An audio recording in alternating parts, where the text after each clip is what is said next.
My name is Richard Earl Davis, Sr.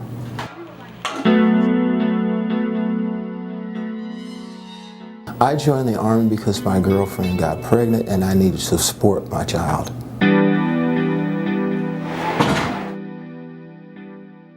Fort Knox, Kentucky for basic training. Very cold, but I learned a lot. Richard Davis was a proud veteran until one day he was arrested for buying drugs on the street and sent to Veteran Justice Court. From that moment on, his life changed. Leaps and bounds, I was facing 4 years in prison, and all I had was a drug habit. Before, in the morning, I would have stomach cravings and I would have to go out and seek heroin. In the United States, about 13% of the adult homeless population are veterans. A large number of veterans live with psychological issues, such as PTSD, mental illness, and substance abuse.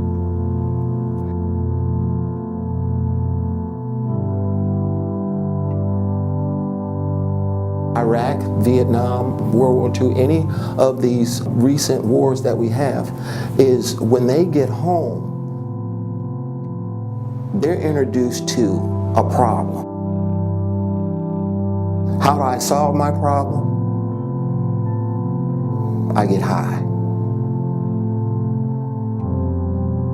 Marijuana, cocaine, heroin, speed.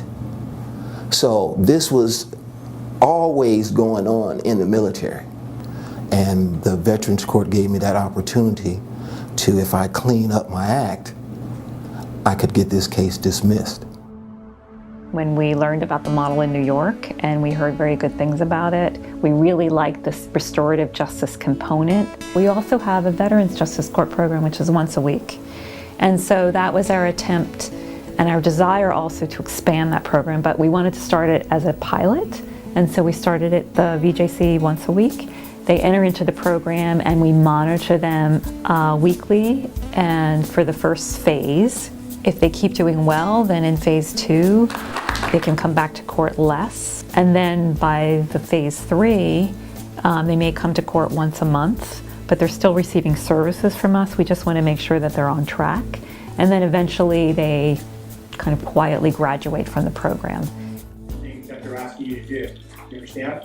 You just have to use your best efforts, right? Just putting them in jail for 10 days, 20 days, doesn't really help. They just go back out and they commit new crimes. And jail isn't the answer for everything. Obviously more serious crimes, murder, sexual assault, okay, those are people that you have to put in custody. But people who are stealing, perfume, what is jail going to do for them? And the underlying problem is their addiction issues. So that's why the program is important. I think every community should have a program like this because every community has homeless people. They have people who are addicted to drugs and alcohol.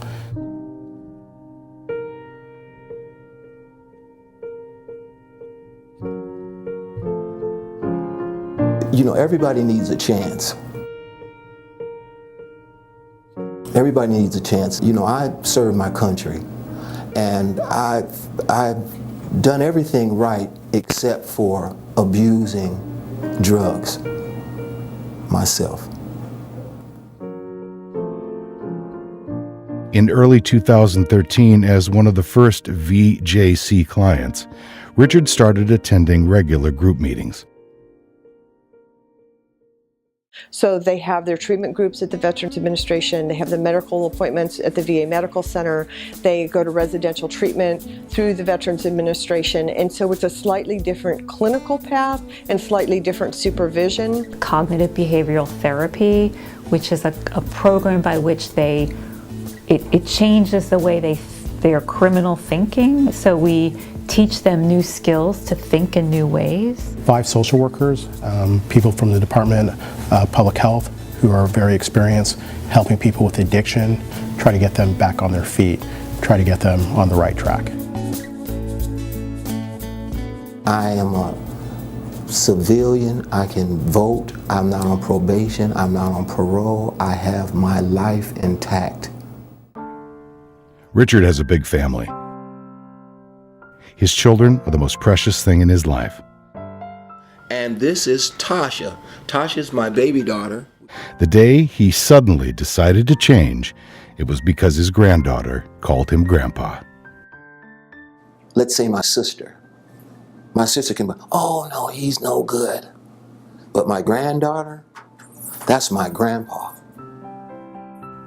10 months later, Richard completed the program.